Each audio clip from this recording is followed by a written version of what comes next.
عليكم ورحمة الله وبركاته. الحمد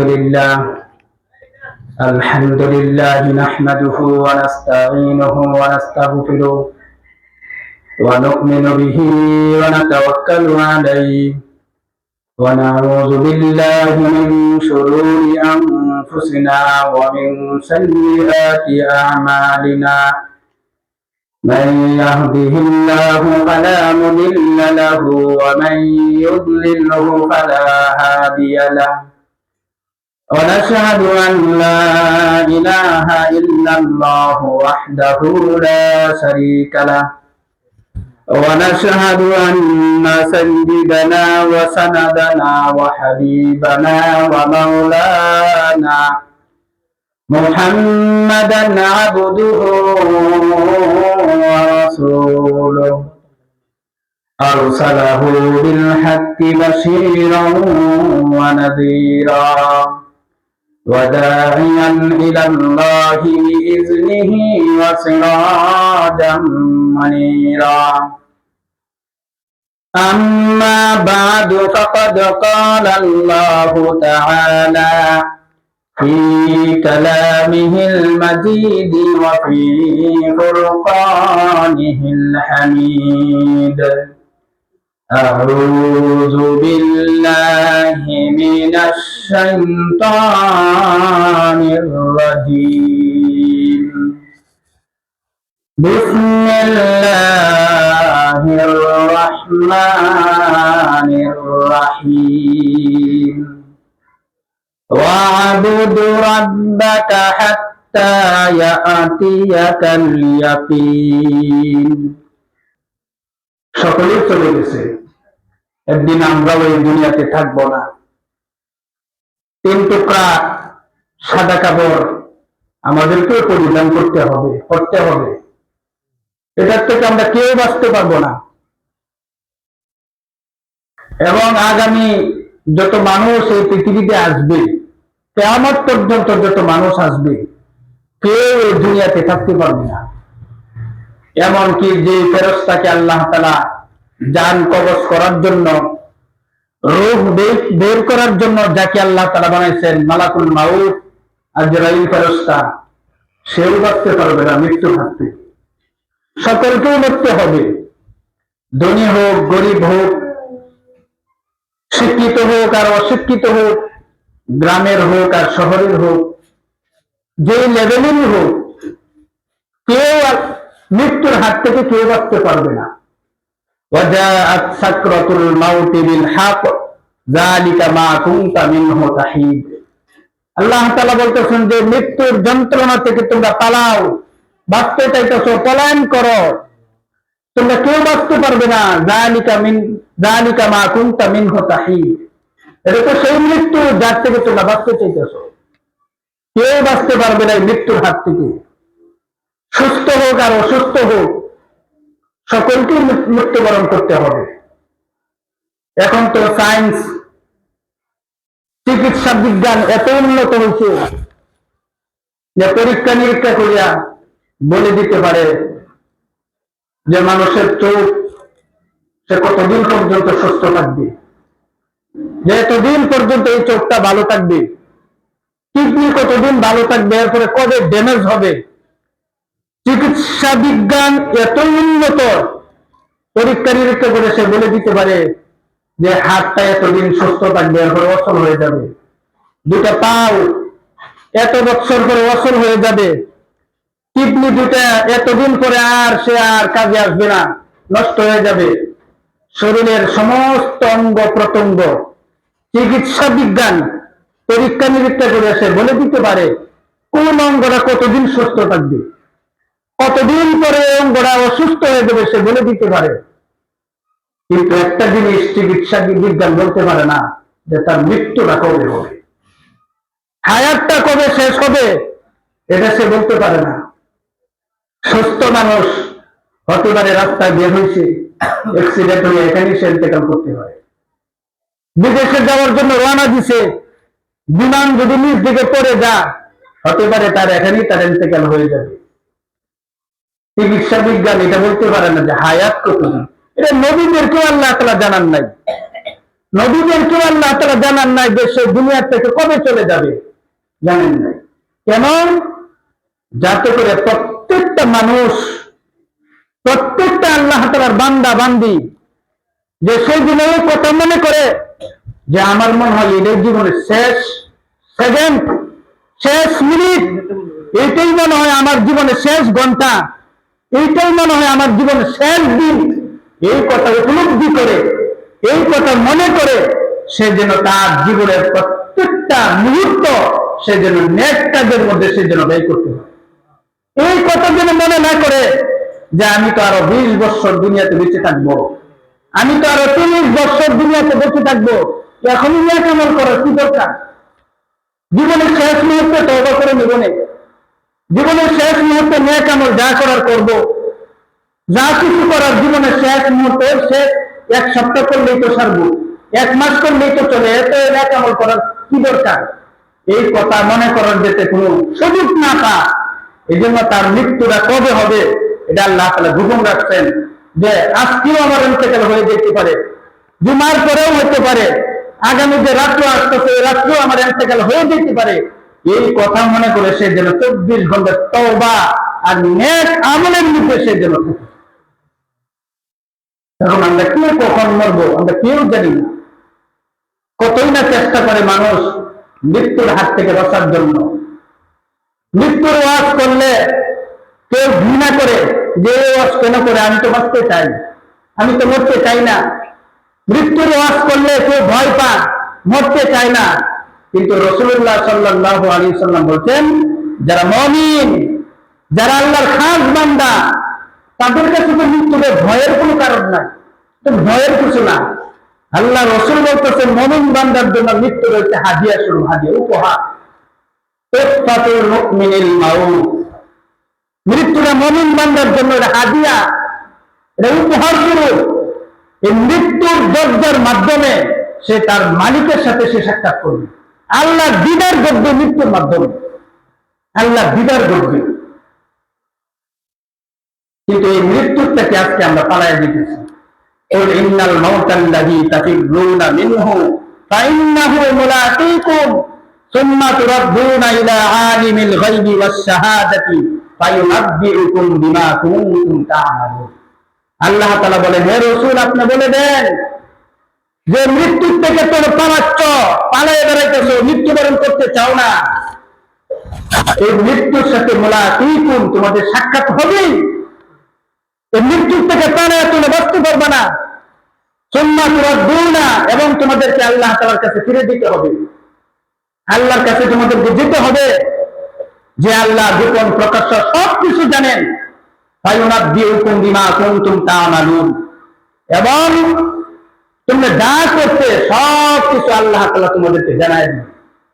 ভালো মন্দ, দিনে রাত্রে, গোপনে প্রকাশ্যে, যা কিছু তোমরা করতা সবকিছু হাসর মাঠে প্রকাশ হয়ে যাবে, কোনো কিছু গোপন থাকবে না। লা ইউগাদিরু সগীরাতাও ওয়ালা কাবীরাতান ইল্লা আহসাহা, ছোট থেকে ছোট, বড় থেকে বড়, আর এটা যত ছোটই হোক হাসর মাঠে আল্লাহ তাআলা এটা উঠাই দেবে। আশ্চর্য হয়ে যাবে মানুষ, আজীব বিষয়। আল্লাহ ওই সকালবেলা একটা মুস্কি হাসি দিয়েছিলাম, এটা নিয়ে আজকে হাসর মাঠে উঠছে। একটা মুস্কি হাসি দিয়েছিলাম, এই হাসিটাও দেখি আমার আমল নামার থেকে বাদ দেয় নাই। ছোট্ট একটা গোপনে একটা গুনাহ করছিলাম, দুনিয়ার কেউ জানতো না। রাত্রের অন্ধকারে, গভীর রাত্রে ছোট্ট একটা গুনাহ করছিলাম, যেটা গুনাহ করার পরে আমিও ভুলে গেছি। মৃত্যুর আগ পর্যন্ত আর কোনোদিন এই গুনার কথা আমার স্মরণ হয় নাই। এটাও দিয়ে আজকে আমার দৃষ্টিতে আসে। লা ইউগাদিরু সগীরাতাও ওয়ালা কাবীরাতান ইল্লা আহসাহা, সূরা কাহাফের মধ্যে আল্লাহ তাআলা বলছেন। আমরা গুনাহ করার পরে গুনার কথা ভুলে যাই, মনে থাকে না। মনে থাকলে না তওবা করব, মনে থাকলে না আল্লাহ তাআলার কাছে মাফ চাইব। যখন যুবক ছিলাম, এখানে যারা বয়স্ক লোক, বৃদ্ধ, যখন যুবক ছিলাম, যখন যৌবন কাল ছিল, শরীরের রক্ত যখন টকবক টকবক করত, শরীর গরম ছিল, যখন অনেক শক্তি ছিল, কতই না মানুষের হক আমরা নষ্ট করছি, এই গাছের ডাব, ওই গাছের জাম্বুরা, ওই গাছের কাঁঠাল, ওই গাছের আম, এরকম কত হক যে নষ্ট করছি, এগুলো আজকে স্মরণই নেই। কোনো কিছু আল্লাহ লিস্টির থেকে কোনো কিছু বাদ করবে না, সব আল্লাহ তাআলা হাসর মাঠে উঠাইবে। আমি মৃত্যুর কথা বলে দিতে পারি, কিন্তু মৃত্যু কিন্তু আমাকে বলে নাই, মৃত্যু আমাকে বলবে না। প্রতিদিন মৃত্যু আমাকে ডাকতেছে, প্রতিদিন কবর আমাকে ডাকতেছে। আমার ভাই তো দুধ কবর প্রতিদিন আমাকে বলতেছে আমি পোকামাকড়ের ঘর, আনা ভাই তো ওয়াহদা, আমি একাকিত্বের ঘর, শূন্য ঘর। যদি আমি কবরে আসার আগে যদি ন্যাক আমল, যদি পুঁজি নিয়ে আসতে পারো, তা আমি কবর যে কত ভালো, কত ভদ্র, আমি যে কত উন্নতশীল, এটা কবরে আসলে তুমি জানতে পারবা, বুঝতে পারবা। আর যদি খালি হাতে আসো, পুঁজি নিয়ে না আসো আমি কবরে, তা আমি কবর যে কত ভয়ঙ্কর, আমি যে কত দুর্ব্যবহার করতে পারি, কবরে আসলে বুঝতে পারবা। রাসূলুল্লাহ সাল্লাল্লাহু আলাইহি সাল্লাম ফরমান, যখন কোন নেককার লোক, যখন কোন মুমিন বান্দা মৃত্যুবরণ করে আর তাকে কবরের মধ্যে যখন রাখা হয়, কবরের মাটি বলতে থাকে, কবর বলতে থাকে তাকে, যে পৃথিবীতে যত মানুষ আমার পিঠের উপরে চলাফেরা করত, যত মানুষ আমার পিঠের উপরে, মাটি বলতে থাকে কবরের মাটি, যত মানুষ আমার পিঠের উপরে চলাফেরা করতো, হাঁটাহাঁটি করতো, তার মধ্যে যত মানুষ উত্তম আছে তার মধ্যে তুমি একজন। তুমি একজন, যে এতদিন তো তুমি আমার পিঠের উপরে চলাফেরা করতে, তুমি একজন ভালো মানুষ ছিলে, আজকে আমি মাটির পেটের মধ্যে তুমি আসলা, আমি যে কবর কত ভালো আজকে তুমি দেখতে পাবো। তোমার কোনো ভয় নাই, তুমি আমার পেটে আসো, তোমার আপনজন, তোমার প্রতিবেশী, তোমার যত মহব্বতের, যত হিতাকাঙ্ক্ষী যত মানুষ আছে, সকলে দেখো তোমাকে রাখিয়া চলে যেতেছে, সকলেই তোমাকে রাখিয়া চলে যেতেছে, কেউ এখানে নাই। আজকে আমি কবর তোমার সাথে আসি, আজকে এই কবরের ভিতরে তোমার কোনো ভয় নাই, কোনো ভয় নাই। আল্লাহর পক্ষ থেকে আওয়াজ আসবে, জান্নাহ, যে কাপড়টা দুনিয়ার থেকে তাকে যে 3 টুকরা কাপড়, মেয়ে হলে 5 টুকরা কাপড়, তাকে যে পেঁচায়া যে কবরের মধ্যে তাকে রাখা হয়েছে, ওটা তো দুনিয়ার সামান্য একটা কাপড়, কাপড়। এই কাপড় পরিধান করে তাকে জান্নাতি পোশাক তাকে পরিধান করে, যদি সে নেককার হয়, মুমিন বান্দা হয়। জান্নাতের বিছানা তার নিচে বিছায়া দাও, জান্নাতের বিছানা। আওয়াজ আসতে থাকবে, এই কবর থেকে জান্নাতের সাথে একটা রাস্তা করে দাও, জান্নাত থেকে মৃদু হালকা বাতাস আসতে থাকবে, আর ফেরেশতারা তাকে বলবে, তার নেক আমল তাকে বলতে থাকবে, তুমি ঘুমাও, বাসুর করে দামান যেভাবে ঘুমা, তুমি ওইভাবে ঘুমাইতে থাকো। আর যদি কোনো পুঁজি না থাকে, নেক আমল নিয়ে যদি কবরে যাইতে না পারি, কবর যে কত ভয়ঙ্কর। রাসূলুল্লাহ সাল্লাল্লাহু আলাইহি সাল্লাম বলেন, কবর 2টা পাশ এত দূরে চলে যাবে যে চোখের দৃষ্টি যত দূর যায়, এত দূর কবরের পাশগুলা চলে যাবে, কবর পাশের মাটিগুলা, আর একটু দূরে তাকে এসে চাপ দিবে। রাসূলুল্লাহ সাল্লাল্লাহু আলাইহি সাল্লাম দেখাইছেন, একদিকের হাড়গুলি আরেক দিকে এইভাবে ঢুকে যাবে, এইদিকে ঢুকে যাবে। সে এমন এক বিকট ভয়ঙ্কর এক চিৎকার দিবে কবরের জগতে, যে এই চিৎকার দুনিয়ার কোন মানুষ, দুনিয়ার কোন প্রাণী যদি শুনতো, কানের পর্দা ফাইটা সাথে সাথে সে মারা যেত। কিন্তু আমরা তো কেউ শুনি না, আমরা তো কেউ শুনি না। যদি ন্যাক আমল নিয়ে, পুঁজি নিয়ে কবরে না যেতে পারি, কবর যে আমার জন্য কত ভয়ঙ্কর হবে। উসমান রাদিয়াল্লাহু আনহু, নবীদের সাহাবী, যখনই কবর দেখতেন এত কাঁদতেন, কাঁদতে কাঁদতে ওনার চোখের পানি দিয়া ওনার গাল, ওনার দাড়ি পর্যন্ত এরকম ভিজে যেত, ওনার দাড়ি পর্যন্ত ভিজে যেত। লোকেরা জিজ্ঞাসা করছে, উসমান, কবর দেখলে আপনি যেই পরিমাণে কান্নাকাটি করেন, অন্য জায়গাতে এরকম কাঁদতে দেখি নাই। উসমান রাদিয়াল্লাহু আনহু বলতো যে এই কবর হচ্ছে আজই আখিরাতের জন্য সর্বপ্রথম ঘাঁটি, যত ঘাঁটি আছে আখিরাতের প্রথম ঘাঁটি হচ্ছে এই কবর। এই কবরের মধ্যে যদি কেউ আটকে যায়, ধরা পড়ে, সামনে যত ঘাঁটি আছে প্রত্যেকটা ঘাঁটির মধ্যে সে ধরা পড়বে, কোনো দাবি নাই কোনো ঘাঁটিতে। আর এই কবরের মধ্যে যদি কেউ মুক্তি পায়, সামনে যত ঘাটি আছে, এক হাসর বলেন, ফুলসিরাত বলেন, যাই বলেন, হিসাব নিকাশ বলেন, সব জায়গার মধ্যে তার মা, এই কবরের মধ্যে যে মা পায়। এই জন্য আল্লাহ রসুল বলছেন এই কবর হইতে জান্নাতের একটা টুকরা অথবা জাহান্নামের একটা গর্ত, জাহান্নামের একটা গর্ত। আজকে আমরা এই কবরের কথা ভুলে গেছি। এই দুনিয়ার চাকচিক্য, দুনিয়ার আমোদ ফুর্তি, দুনিয়ার এই খেল তামাশা, দুনিয়ার মুহ করে আমরা মৃত্যুর কথা ভুলে গেছি। মৃত্যুর কথা আজকে আমাদের স্মরণ নাই। কবরের কথা ভুলে গেছি, হাসরের মাঠের কথা ভুলে গেছি, যে আল্লাহর সামনে আমাদেরকে দাঁড়াইতে হবে, জবাবদিহিতা করতে হবে। হাসরের মাঠে আল্লাহ তাআলা আমার জীবন সম্পর্কে, আমার হায়াত সম্পর্কে আল্লাহ তাআলা আমাকে প্রশ্ন করবেন, জবাব দিতে হবে। এটা আজকে আমরা ভুলে গেছি। যার যেমনি মন চাইতেছে এমনি চলতেছি। কোন ব্যক্তির যদি মৃত্যুর কথা স্মরণ থাকে, সে হোস্টেলের মধ্যে বসে আজান শোনার পরেও এরকম সার করে সার সে খাইতে পারে না, মৃত্যুর কথা স্মরণ থাকে। মসজিদে আজান হয়ে গেছে, সেও শুনছে, কিন্তু একটার পর একটা চা খাইতে আছে, পান খাইতে আছে, সিগারেট টানতে আছে, সুদের আলাপ, বিষের আলাপ করতে আছে। কিন্তু মসজিদ থেকে যে আল্লাহর দিকে ডাক আছে, হাইয়া আলাস সালাহ, হাইয়া আলাল ফালাহ, আসো নামাজের দিকে, আসো কল্যাণের দিকে, এটা সে কিন্তু কিছু উপলব্ধি করে না, কোনো কিছু মনেই করে না, কোনো পরোয়াই করে না। এটা যে আল্লাহ ডাক আসছে। এখন সাহাবী যখনই আজানের ডাক আসতো, আজান শোনা মাত্রই উনি কানতে কানতে ওনার চোখ লাল হয়ে যেত, চেহারা হলুদ বর্ণ হয়ে যেত। লোকেরা জিজ্ঞাসা করছে, আপনার চেহারার এই অবস্থা কেন? আজান শুনলে যে অবস্থা হয় এরকম তো আর কোনো সময় দেখি না, কারণটা কি? সাহাবী বলতেছে, এখন তো মালিকের দরবার থেকে ডাক আসছে, এখন তো আমি আল্লাহর কুদরতি পেয়ে যে সিজদা দিব, আল্লাহর সামনে যে আমি দাঁড়াইবো, জানি না আমি এই গুলামের দ্বারা যে আল্লাহর সামনে কোনো বেয়াদবি হয়ে যায় কিনা, এই ভয়ে আমি কাঁদতেছি। আল্লাহর ভয়, তাকওয়া যে জিনিসটা, এটা যদি অন্তরের মধ্যে না থাকে, কোনোদিনও আমরা গুনাহ থেকে বাঁচতে পারবো না, কোনোদিনও গুনাহ থেকে বাঁচতে পারবো না। যে কোনো সময় আমার মৃত্যুর ডাক আসতে পারে। মুমিন বান্দা তো সেই যে 24 ঘন্টা মৃত্যুর জন্য প্রস্তুত থাকে, 24 ঘন্টা। সকালে আসলে কোনো সমস্যা নাই, আসো আমি প্রস্তুত। বিকালে মৃত্যু আসলে কোনো সমস্যা নাই, আমি প্রস্তুত। যদি সন্ধ্যাও আসে, যদি সকাল বেলাও আসে, এমনকি গভীর রাত্রেও যদি মৃত্যুর ডাক আসে, গভীর রাত্রেও মুমিন তো সে যে গভীর রাত্রে মৃত্যুর জন্য প্রস্তুত থাকবে। আগের দিনে বুজুর্গ যারা আছিল, ওলি আল্লাহ যারা আছিল, প্রতিদিন রাত্রে শোয়ার সময় তওবা করে ঘুমাইতো, তওবা করে ঘুমাইতো।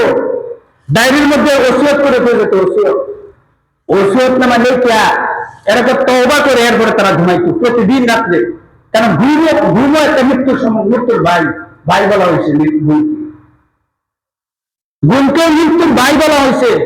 হতে পারে ঘুমের মধ্যে আমার ইন্তেকাল হয়ে যেতে পারে, হতে পারে এই ঘুম থেকে আমি যে ঘুমাইতেছি, আমার যে চোখ বন্ধ হইতেছে, হতে পারে আর চোখ এটা আর খুলবে না, হতে পারে। এই জন্য একবার ঘুম যাওয়ার সময় তওবা করা, আর একবার ঘুম থেকে উঠতে তওবা করা। ঘুম থেকে উঠতে তওবা করা, 24 ঘন্টা আমলের মধ্যে থাকা। অনেকে বলে 24 ঘন্টা আবার কিভাবে নেক আমল করে, রাত্রের বেলা আবার সারা রাত্র কিভাবে নেক আমল করে, সারা দিন আবার কিভাবে নেক আমল করে। 24 ঘন্টায় মুমিন বান্দা আমলের মধ্যে থাকবে। সেটা কিভাবে?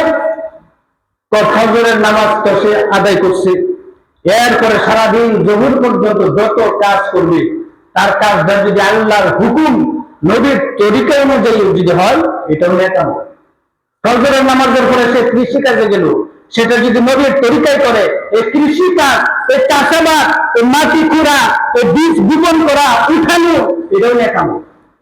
ফজরের নামাজের পরে সে যদি আর নবীর তরিকায় ব্যবসা বাণিজ্য করে, নবীর তরিকায় সে যদি চাকরি বাকরি করে, এটাও ইবাদত। আপনি এই কথা মনে করেন না যে আমার কাছে একটা কাস্টমার আছে, ওই আমি 1 কেজি, 5 কেজি, 10 কেজি, 1 বস্তা, 2 বস্তা মাইতে দিলাম, এটা তো টাকা দিয়েছে নিচে, এরকম না। যদি নবীর তরিকায় আপনি করতে পারেন, এই যে মাইকে দিতেছেন, হিসাব করে দিতেছেন, এটাও নেক আমল। আপনার আমল নামার খাতার মধ্যে নেকি লেখা হইতেছে, আমল নামার খাতার মধ্যে নেকি লেখা হইতেছে। রাসূলুল্লাহ সাল্লাল্লাহু আলাইহি সাল্লাম বলেন, যে ব্যক্তি এশারের নামাজ পড়লো জামাতের সাথে আর ফজরের নামাজ পড়লো, সে যদি সারা রাত্রেও ঘুমায়, আল্লাহ রাসূল বলছেন সারা রাত নেক আমলের সব তার আমলনামার মধ্যে দেওয়া হবে। আপনি ঘুমাইছেন তো কি হয়েছে? ঘুমাইছেন তো কি হয়েছে? যদি এশার ফজর যদি আপনি এরকম আদায় করতে পারেন, সারা রাত ঘুমাইলেও সারা রাত আপনি আর যাই কিছু করেন, যদি আপনি এরকম কোন গুনার কাজে লিপ্ত না হন, সারা রাত ইবাদতের সব আপনার আমলনামার মধ্যে দিয়ে দিতে হবে। ওমর রাদিয়াল্লাহু আনহু যে ব্যক্তি এশারের নামাজ জামাতের সাথে আদায় করলো, সে যেন অর্ধ রাত্র ইবাদত করলে যে নেকি, এই নেকি যেন সে অর্জন করলো। আবার যে ব্যক্তি ফজরের নামাজ জামাতের সাথে আদায় করলো, বাকি অর্ধ রাত্র ইবাদত করলে যে নেকি, এই নেকি যেন সে কামাই করলো, এই নেকি যেন সে কামাই করলো। এই জাহাঙ্গীর চাচা চলে গেছে, দিদি জানতো কালকে চলে যাবে। আগে দিন মাগরিবের নামাজের পরে আমি গেছি, আমি ডাক দিয়ে সালাম দিয়েছি, উনি সালামের উত্তর দিছে। আমি বলছি আমার চিনছেন তো, মসজিদে বুঝুন না, আমার সাথে কে কে জানি আসছিল। জি, তা আমি ওনারে কালিমা গুলা পড়াইছি, তওবা পড়াইছি এবং ওনারে কিছু আমল শিখেছি। আমি বলছি আপনি তো বলেন আমি শুনি। উনি এগুলা বলছে, তওবা করছে, কালিমা গুলা পড়ছে, ওনার সাথে আমি কথা বলছি। উনি আমার কাছে দোয়া চাইছে, হুজুর মুসল্লিদেরকে নিয়ে দোয়া করবেন, বা কথাটা শুনলেন মুসল্লিদেরকে নিয়ে দোয়া করবেন।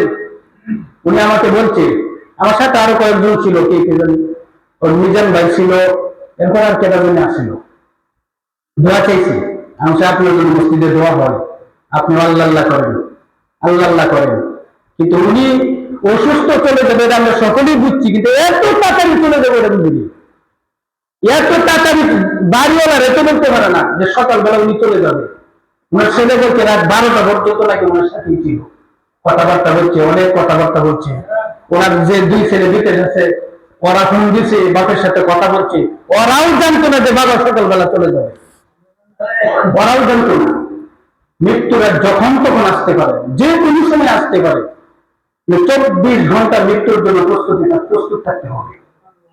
আজকে তো আমরা উদাসী, মৃত্যুর কথা আমাদের স্মরণ নাই, মৃত্যুর কথা আমরা ভুলে গেছি, আখিরাতের কথা ভুলে গেছি। আখিরাতের ফিকির, মৃত্যুর ফিকির, কবরের জবাব দিতার ফিকির, হাসনের মাটির ফিকির যার মন করে আছে, সে আজান শোনার পরেও স্বাস্থ্যের মধ্যে বসে চা খাইতে পারে না। মৃত্যুর ভয় যার অন্তরের মধ্যে আছে, সে আজান শোনার পরে একটার পরে একটা দিনের ফিকির সে খেতে পারে না। আজান শোনার পরে সুদ আর বিচার আলাপ সে করতে পারে না। মসজিদে জামাত চলতেছে, মসজিদের মধ্যে একমত চলতেছে, তার কানের মধ্যে আওয়াজ আসতেছে, সে দুনিয়া নিয়ে ব্যস্ত, সে দুনিয়া নিয়ে ব্যস্ত, দুনিয়ার টাকা নিয়ে ব্যস্ত, দুনিয়ার সম্মান, দুনিয়ার ইজ্জত নিয়ে সে ব্যস্ত। আখিরাত সে কোনো মূল্যায়ন করলো না, দামই দিল না সে। রাসূলুল্লাহ সাল্লাল্লাহু আলাইহি সাল্লাম বলেন, যখন কোনো মানুষের মৃত্যুর সময় ঘনায় আসে, নিকটবর্তী হয়, তখন তার চোখ খুলে যায়, তখন সব সে বুঝতে পারে দুনিয়াতে সে কি করছিল, এখন আল্লাহ তার সাথে কি ব্যবহার করবে। মৃত্যুর সময় যখন ঘনায় আসে, সব তখন সে বুঝতে পারে। কারো তওবা জুটে, তখন জুটে, আর কারো জুটে তওবা করতে পারে না। এরকম মানুষ আছে সারা জীবন নাফরমানি করার কারণে, সারা জীবন আল্লাহর হুকুমের বিরোধী, আল্লাহ রাসূলের বিরোধিতা করার কারণে জীবনের শেষ মুহূর্তে তওবাটাও জুটে না, তওবাটাও জুটে না।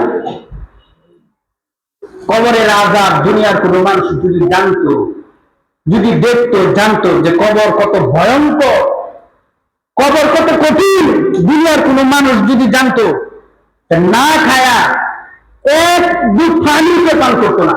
যদি কবরের আযাব, সে আযাবের কথা সে জানতো, সে যদি বুঝতো, এক দুধ পানি পান করতো।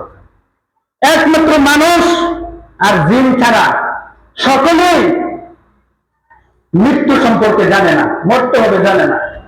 মনে করেন কোরবানির সময় যখন আসে, আমরা পশু জবাই করি, ছুরি লাগাবো এখন, তখনই সে জানে না যে সে এখন তার গলার ছুরি দেওয়া হবে, সে মৃত্যুবরণ করবে, এটা জানে না। যদি জানতো, কোন প্রাণী, কোন গরু ছাগল না খাইতে খাইতে এরকম কঙ্কাল হয়ে যেত, কঙ্কাল, যদি জানতো সে বাঁচবে না দুনিয়াতে। আর আমরা মানুষ হয়ে প্রতিদিন শুনি মৃত্যুর কথা, প্রতিদিন কবরের কথা আমরা শুনি। এই যে গতকালকে যে লাশটাদের সামনে শুয়ে ছিল 3টা টুকরা, এখানে আমি খেয়াল করছি যারা জানাজার মধ্যে আমরা হাজির হয়েছিলাম অধিকাংশ মানুষের শরীরে শীতের কাপড় ছিল, আমার শরীরেও ছিল। আমি শীতের কাপড় পরে জানাজার নামাজের মাঠে গেছি, কিন্তু যিনি সামনে শুয়ে ছিল তার কি শীতের কাপড় ছিল? নিচে কি এরকম জার্জিন বা তোষক ল্যাপটপ দেওয়া হয়েছিল, কম্বল? কোনো কিছু দেওয়া নেই, খালি হাতে, শূন্য হাতে উনি বিদায় নিছে। ওনার সাথে শুধু ওনার যতটুকু নিয়ে কামল করছে এদের সাথে ওনার দিচ্ছে। আমি আপনি যখন ইন্তেকাল করবো, দুনিয়া থেকে বিদায় করবো, আমার সাথে কিছু যাবে না। অনেক মানুষ বলছে যে জীবনে অনেক পরিশ্রম করছে, অনেক খাচ্ছে, জীবনে অনেক পরিশ্রম করছে, আর দুনিয়াতে যত দিন আছে আমরা তো অবশ্যই পরিশ্রম করব, কিন্তু আখিরাতকে আমাদের প্রাধান্য দিতে হবে। দুনিয়াতে এতটুকু করবো যতটুকু করলে দুনিয়াতে চলা যায়, কিন্তু আখিরাতকে প্রাধান্য দিতে হবে। আখিরাতের জন্য বেশি বেশি নেক আমল করতে হবে। আখিরাত আগে। একটা উদাহরণস্বরূপ একটা কথা বলি, দুনিয়াতে যদি কোনো ব্যক্তি যদি অসুস্থ হয়, মনে করেন ক্যান্সারের মতো মহামারী রোগ হইল, মনে করেন যদি কোনো চিকিৎসা সে না নেয়, ঢুকে ঢুকে কষ্ট হয়তো তার একদিন ইন্তেকাল হয়ে যাবে, মৃত্যুবরণ করবে। ক্যান্সারের মতো মহামারী রোগ, মনে করো পুরা দুটা শরীর পচে গেছে, দুর্গন্ধ বেরোতেছে, মনে করেন পোকা যাচ্ছে পুরো শরীরে, কিন্তু চিকিৎসা কোনো ব্যবস্থা সে নেয় নাই, কোনো চিকিৎসা সে নেয় নাই, কোনো ওষুধ পানি সে এরকম কি সেবন করে নাই, মনে করেন। কিন্তু শরীরটা যদি কেউ যা কেউ যদি ধরে, হয়তো একদিন 2 দিন দিন রাত কষ্ট করতে করতে দুকে দুকে কষ্টে কষ্টে একদিন তার ইন্তেকাল হয়ে যাবে, সে মৃত্যুবরণ করবে। মৃত্যুর সাথে সাথে এই রোগ হওয়ার কারণে, এই ক্যান্সারের মতো মহামারী রোগ হওয়ার কারণে মৃত্যুর সাথে সাথে দুনিয়ার কষ্টটা শেষ, দুনিয়ার কষ্টটা কিন্তু শেষ। এখন আখিরাত তার জন্য শুরু হয়ে গেছে। দুনিয়ার কষ্টটা কতদিন? সেটা যত বড় মুসিবত হইতে পারে, যত বড় কষ্ট হইতে পারে, কতদিন? মৃত্যু আসার পর্যন্ত। মৃত্যুর পরে তার যে নতুন জিন্দেগি, নতুন জগতে সে গেল, ওখানে তার সাথে যে আচরণ করা হবে, যদি নেক আমল ভালো হয় তা আচরণ ভালো হবে। এই আচরণটা কতদিন? ওটা শুরু আছে আর শেষ নেই। কবর থেকে শুরু, আর কোনদিন এটা শেষ হবে না। আর কবরের শাস্তির যদি কবরের জগতে যদি আচরণটা খারাপ হয়, তার আমলের কারণে, বদ আমল কারণে, নাফরমানির কারণে কবরের জগতে যদি শাস্তি যদি এরকম ফয়সালা হয়ে যায়, কয়টা কতদিন? সে যদি কাফের হয়, ঈমান না থাকে, শুরু তো হয়েছে আর কোনদিন শেষ হবে না। আর যদি ঈমান থাকে, তার নাফরমানির কারণে যেই পরিমাণ নাফরমানি সে করছিল, যেই পরিমাণে বদ আমল সে করছিল, ওই বদ আমল অনুযায়ী একটা নির্দিষ্ট সময় তাকে এরকম আযাব ভোগ করতে হবে, কিন্তু সেটা কতদিন এটা কারো জানা নেই। তবে একটা সময় ঈমানের কারণে সে নাজাত পাবে, কিন্তু কত হাজার লক্ষ কোটি বছর পরে এটা সে কারো জানা নেই। মনে করেন একটা লোক সোনার চামিচ মুখে নিয়ে দুনিয়াতে আসলো, দুনিয়াতে কষ্ট কি জিনিস কোনোদিন তাকে স্পর্শ করে নাই, কোন রোগ বিমারি হয় নাই। একটা জাম্মাতি, যে বলে জাম্মাতি, একটা পুত্রাগ্নি, এরও তার শরীরে কোনোদিন হয় নাই। মনে করেন কোনোদিন ঠান্ডা লাগে নাই, কোনোদিন জ্বর হয় নাই, কোনোদিন মাথা ব্যথা হয় নাই। বড় রোগ তো অনেক দূরে করা, ছোট ছোট যে রোগগুলো আছে, ছোট ছোট যে মুসিবত গুলো আছে, এই মুসিবত গুলাও তার জীবনে কোনোদিন আসে নাই। দুনিয়াতে সুখ আর সুখ, সুখ আর সুখ, শান্তি আর শান্তি, ওরা কতদিন? মৃত্যু পর্যন্ত। যত সুখেই থাকুক, যত শান্তিতেই থাকুক, মৃত্যু হওয়ার সাথে সাথে দুনিয়ার সুখ শান্তি, দুনিয়ার আরামায়েশ, দুনিয়ার ভোগ বিলাস মৃত্যুর সাথে সাথে শেষ। যদি আমল ভালো হয় তত কবরে ভালো ব্যবহার করা হবে, যদি আমল যদি খারাপ হয় কবরের জগৎ থেকে শাস্তি শুরু হবে, কবরে হবে, হাসরের মাঠে হবে। এরপরে যদি জাহান্নামের ফয়সালা হয়, জাহান্নামের আগুনের মধ্যে তাকে জ্বলতে হবে, জাহান্নামের আগুনের মধ্যে তাকে জ্বলতে হবে। কোরআনের মধ্যে আছে জাহান্নামের আগুনের মধ্যে যাদেরকে ফেলে দেওয়া হবে কিরকম? দুনিয়াতে যদি কেউ আগুনে পড়ে, চামড়াটা পড়ে, অল্প সময় আগুনে পড়ার কারণে চামড়া এরকম কষে কষে পড়ে যায়, হ্যাঁ ইন্তেকাল করে, মৃত্যুবরণ করে। যত ঘোরাই পড়ুক, ইন্তেকালের সাথে সাথে দুনিয়ার এই আগুনে পড়ার কষ্ট শেষ। কিন্তু আল্লাহ রাসূল সাল্লাল্লাহু আলাইহি সাল্লাম বলেন, যারা জাহান্নামবাসী হবে, আগুনের মধ্যে পোড়ানো হবে, তাদের হৃদয় পর্যন্ত আল্লাহ তাআলা করবেন, হৃদয় অন্তর পর্যন্ত আগুনে করবেন। এই কথার অর্থ হইল তার কোনোদিন ইন্তেকাল নাই। সামরাত থেকে শুরু করিয়া একটা হৃদয় পর্যন্ত আগুন ঢুকবে, অন্তর পর্যন্ত, কিন্তু কোনোদিন সে মরবে না, কোনোদিনও সে মরবে না। এই জন্য ভাই, এখনো সময় আছে, এখনো সময় আছে, আমরা তওবা করি, আমরা ফিরে আসি। যে আজকে জুমার দিন আমরা যে মুসল্লি যারা আমরা আজকে মসজিদে উপস্থিত হয়েছি, এই জুমার দিনের চাইতে ফজরের নামাজ আরো বেশি উপস্থিত হওয়ার কথা। কারণ এখন তো দিনের বেলা এক একজন এক এক কর্মের মধ্যে আছে, বিভিন্ন জায়গায় নামাজ পড়তেছে, কিন্তু রাত্রে কিন্তু সবাই বাড়িতে আসে। ফজরের নামাজ আরো বেশি হওয়ার কথা। সব জিনিসের একটা লিডার আছে, নেতা আছে। আপনি নেতৃত্ব দিতে যান, নেতার উপরে নেতা আছে, যে কোনো বিষয়ের একটা মাথা আছে। কথা সত্য, নামাজের একটা মাথা আছে। ফজরের নামাজ হচ্ছে মাথা, লিডার। ফজরের নামাজ হচ্ছে লিডার, মাথা, সমস্ত নামাজের নেতা, সমস্ত নামাজের নেতা। এমনকি হাদিসের মধ্যে আছে যে ব্যক্তি ফজরের নামাজ পড়ে না মুনাফিক, যে ব্যক্তি ফজরের নামাজ পড়ে না। প্রতিদিন আযানের আওয়াজ আমরা শুনতেছি, কিন্তু এই আরামের বিছানা ছেড়ে আমরা মসজিদে আসতে রাজি না। অর্থীয় নামাজ মসজিদে এখন জুমা পড়ে দেবো, আসরের নামাজ এক কাতার হইতে কষ্ট হবে। জুমার নামাজটা যেরকম ফরজ, আসরের নামাজটা ফরজ, মাগরিবের নামাজটা ফরজ। ইসলামটাকে, দ্বীনটাকে আমরা এত দূরে, এত গাফেল, এত উদাসীন যে আজকে আমি নিজের জাহান্নামের দিকে ঠেলে দিতেছি, নিজের জাহান্নামের দিকে। এখনো সময় আছে, আমরা তওবা করি। এই জাহাঙ্গীর চাচার মতো আমরা একদিন চলে যাব, কেউ থাকবো না, কেউ এই দুনিয়াতে থাকতে পারবো না। যারা এখানে আমরা বয়স্ক আছি, চোখ এরকম অন্ধ হয়ে গেছে, চোখের পাওয়ার কমে গেছে, কানের পাওয়ার কমে গেছে, চুল দাঁড়িয়ে সাদা হয়ে গেছে, একটু চিন্তা করেন তো, আপনার পিছনের দিকে একটু তাকান তো। মনে হবে 50 বছর হইলে মনে হবে কয়েকদিন আগে তো আমি খেলাধুলা করতাম, এই কয়েকদিন আগে না আমি প্রাইমারিতে ছিলাম, এই কয়েকদিন আগে না আমি হাই স্কুলে ছিলাম, এই কয়েকদিন আগে না আমি বিদেশ করে আসলাম। কোন দিক দিয়ে আমার বয়সটা চলে গেল, একটু চিন্তা করেন তো। এই দুনিয়ার 50 বছর এগুলো কিচ্ছু না, 60 বছর কিচ্ছু না, কিচ্ছু না। এখনো সময় আছে, আমরা তওবা করি, আল্লাহর দিকে আসি, আখিরাতের দিকে আসি। আল্লাহর আযাব, আল্লাহর শাস্তি এর খুবই কঠিন, খুবই মারাত্মক। আল্লাহ তাআলা আমাদের সবাইকে আখিরাত বুঝার তৌফিক দান করেন, সকলে বলে আমিন। আমাদের সবাইকে খালেস ভাবে তওবা করার তৌফিক দান করেন, সকলে বলে আমিন। আমরা জীবনে যত ভুল ত্রুটি করছি, যত অন্যায় করছি, আল্লাহ যেন আল্লাহ নিজ গুণে আমাদের সবাইকে মাফ করে দেয়, সকলে বলে আমিন। এই জুমার নামাজে আমরা যেরকম আসছি, 5 ওয়াক্ত নামাজে এইভাবে আমরা মসজিদে আসবো। মসজিদের একটা হক আছে, অনেকের নামাজে আছে বাসায় বলে নিচ্ছি।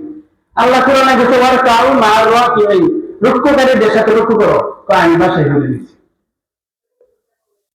সময় থাকতে আপনি বাসায় পড়বেন, কোন কারণে 1 ওয়াক্ত 2 ওয়াক্ত, মাসে 1 দিন বা 2 দিন 1-2 ওয়াক্ত হতে পারে। প্রতিদিনই যদি আপনি নিয়মিত বাসায় পড়েন, কোন হাদিস আছে এই নামাজ দিত না। কারণ আল্লাহ কোরআনে বলছে ওয়ারকাউ মা'আর রাকিঈন, কোরআনের কথা, যে রুকুকারীদের সাথে অর্থাৎ জামাতের সাথে নামাজ আদায় করো। যারা নামাজ পড়ে না তারা তো আসেই না, যারা নামাজ পড়ে তারাও জামাতের সাথে নামাজটা পড়তেছে না। অথচ আল্লাহ রাসূল বলছেন, যে ব্যক্তি জামাতের সাথে নামাজ আদায় করবে, এক নামাজে 27 নামাজের সব আল্লাহ তাআলা তার দিবেন। আপনি বড় হলে তো 1 নামাজের কবুল হইলে তো 1 নামাজের সব পাইলেন, 27 নামাজের সব তো আপনি পাইলেন না। একটু কষ্ট করে কয়েক কদম যদি আপনি হাইটে মসজিদে আসেন, নামাজ পড়বেন 1 ওয়াক্ত, 27 ওয়াক্ত নামাজের সব আমার নামের মধ্যে দিয়ে দিন। 27 ওয়াক্ত আপনি তো দেখতে বঞ্চিত হলেন। আর আপনার যদি সূরা আকারা যদি অশুদ্ধ হয় তো নামাজের নিশেষ। আর জামাতের সাথে যদি আসে ইমামের দিকে একটাদা করেন, তখন তো সূরা আকারা ইমাম সবই ঘুরতেছে, হয়ে যাবে। আশা করা যা, আশা করতে পারি নামাজ হয়ে যাবে। এই জন্য জামাতের সাথে নামাজ আদায় করবো। আজকে নামাজটাও আমরা সুন্দর করতে পারি না। ইমানের পরে সবচেয়ে বড় যে আমল নামাজ, এটাও সুন্দর করে করতে পারি না। ওই কালকে জানাজা নামাজ পড়ছি, আমার সাথে 2 লোক দাঁড়াচ্ছে। যখন ডান দিকে সালাম ফিরাছি, তোর কয়েকজনে দেখলাম, খেয়াল করেন কথাটা, মনে হয় সেজন বুঝালেন। যখন ডান দিকে সালাম ফিরে এলাম, তখন দেখলাম ডান দিকে সালাম ফিরার সময় একটা ছেড়ে দিচ্ছে। কথা বুঝতেছেন? আবার বাম দিকে সালাম ফিরার সময় আর একটা হচ্ছে। এই বিধান করে পারলেন 2 সালামের মাধ্যমে নামাজ শেষ হয়, জানাজার সময় যখন এক সালামের সময় এক হাত ছেড়ে দেন, তো আপনি ওই অক্তীয় নামাজের সময় যখন এক সালাম হতো মাথার মধ্যে এক হাত দিয়ে হাত একটা ছেড়ে দিয়ে, দুই সালাম শেষ হলে নামাজ শেষ হয়, আপনি এক হাত ছেড়ে দিলেন কেন? অনেকের দিয়ে জুতা খুললে নিচে দাঁড়া, এর না খাওয়া বলি, জুতা খুলে মতো নামাজ পড়া যায়, শরীরে বিধান আছে, যদি আপনার জুতাটা পবিত্র হয়। এখন মনে করেন আপনার জুতাটা পবিত্র, জানাজার নামাজের জন্য মাঠে গেছেন, আপনার জুতাটা পবিত্র, এখন যেখানে দাঁড়াইবেন এখানে গরুর গোবরও থাকতে পারে, না থাকতে পারে।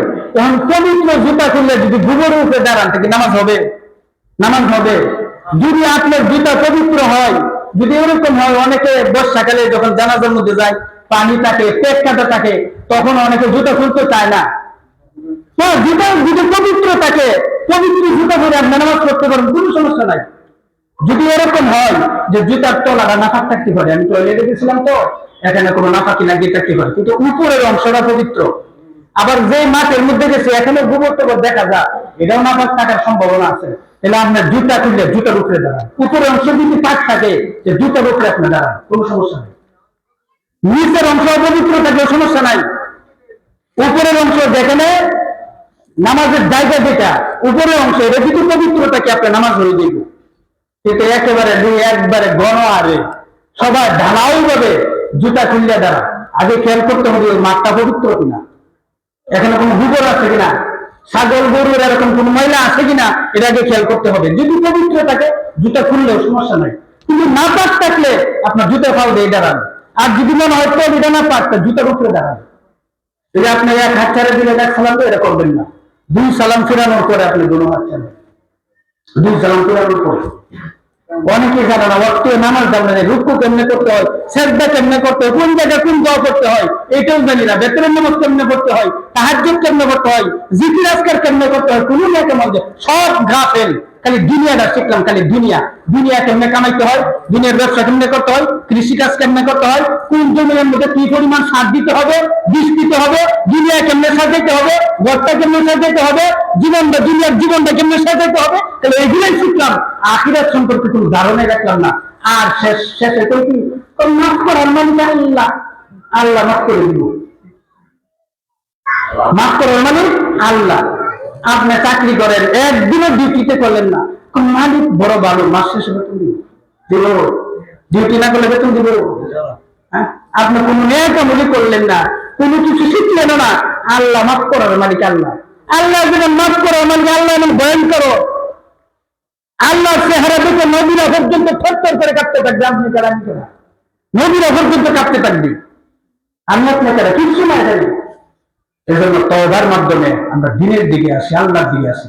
আল্লাহ রাব্বুল আলামিন আমাদের সবাইকে তৌফিক দান করেন। সম্মানিত উপস্থিতি,